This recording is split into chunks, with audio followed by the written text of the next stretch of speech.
जय श्री कृष्णा। दोस्तों, स्वागत है आपका हमारे YouTube चैनल पे। दोस्तों, कभी कभी हमसे ऐसी गलतियां हो जाती हैं कि जिसका हमें बाद में पछतावा भी होता है।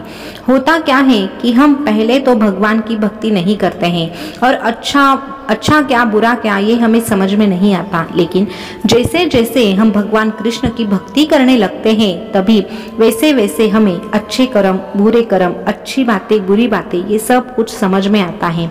लेकिन भूतकाल में तो हमने बहुत सारी गलतियां की होती है, लेकिन अभी हमें उन्हीं बातों का पछतावा होने लगता है। माना कि कुछ गलतियां हमने जानबूझ के नहीं की, फिर भी गलतियां तो हमसे हुई हैं, और कुछ गलतियां तो हमने जानबूझ के की हैं। जानबूझ के हमने किसी को परेशान भी किया है, और यही बातें हमें बाद में जीने नहीं देती। जैसे जैसे हम भगवान कृष्ण की पूजा करते हैं, उसको पूछते हैं, वैसे वैसे हमें हमारी गलतियां याद आने लगती हैं और हमारे दिमाग पे वो बातें बहुत ही असर कर जाती है और हमें लगने लगता है कि भगवान कृष्ण हमें माफ़ तो करेंगे, भगवान कृष्ण कहीं हमसे नाराज़ तो नहीं है। और अगर भगवान कृष्ण हमें उस गलतियों की सज़ा देंगे तो आखिर सज़ा क्या होगी, ये बातें सोच सोच के हमारा दिमाग बहुत खराब होने लगता है। लेकिन घबराइए नहीं, ये जो वीडियो है, इस वीडियो के माध्यम से आपको उसी प्रश्न का उत्तर मिलने वाला है। उसके लिए आपको ये कहानी अंत तक सुननी पड़ेगी। तो चलिए कहानी शुरू करते हैं। आज की कहानी है भगवान कृष्ण और शिशुपाल की। कृष्ण और शिशुपाल दोनों भाई भाई थे, यानी कि ये जो शिशुपाल है वो कृष्ण जी के बुआ का बेटा था, जो कि बहुत ही बुरे कर्मों वाला था। लेकिन शिशुपाल की माँ को ये बात पता थी कि शिशुपाल का जो मृत्यु है वो कृष्ण के हाथों ही लिखा है, और पुत्र मोह में आकर कृष्ण से शिशुपाल की माँ ने वचन ले लिया कि तुम मेरे बेटे को मारोगे नहीं। तभी भगवान कृष्ण ने कहा, ठीक है बुआ, मैं तुम्हारी बात मान लेता हूँ, लेकिन फिर भी अगर शिशुपाल ने अपने बुरे कर्म करना छोड़ा नहीं तो मैं उसे नहीं बचा सकता। मैं उसके 100 गुनाह माफ करूंगा, लेकिन अगर उसके बाद भी वो नहीं सुधरा तो मेरे हाथ में कुछ नहीं रहेगा, क्योंकि कर्मों का फल तो सबको भुगतना ही पड़ता है। अगर वो मुझे शरण आता है, अपनी सारी गलतियां मान लेता है और बुरे कर्मों के लिए अगर वो पछतावा करता है तो उसे भगवान माफ कर देता है। और इस तरह उन दोनों में ये बातें हुई थी। लेकिन जैसे जैसे ये दोनों बड़े हो गए वैसे वैसे शिशुपाल की गलतियां और भी बढ़ने लगी।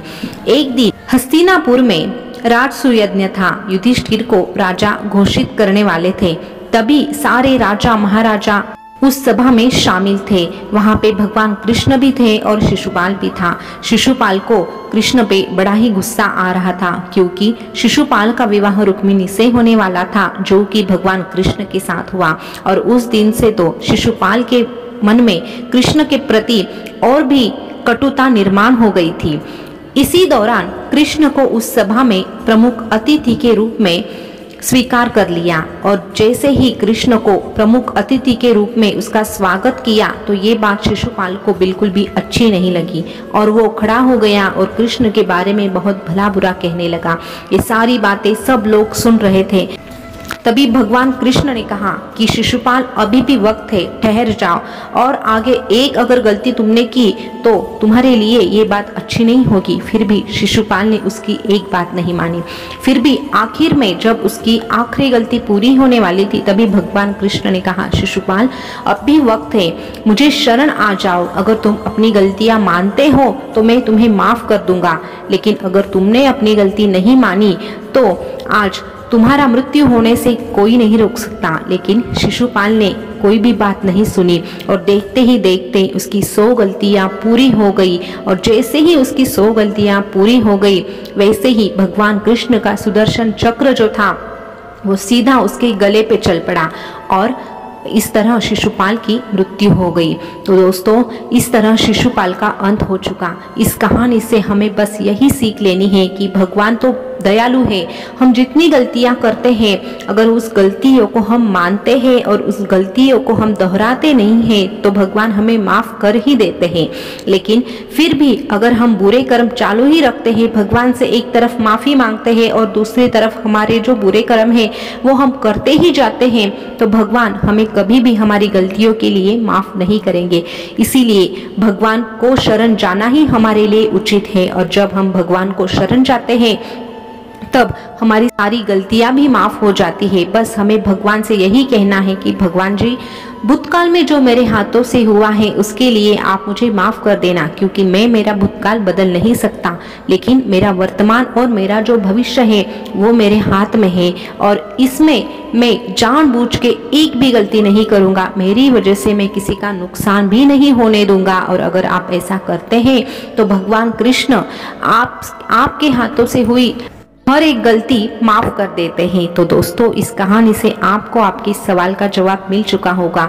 तो घबराइए नहीं, मन से भगवान की पूजा कीजिए, भगवान को पूजिए और भगवान को कहिए हरि शरणम।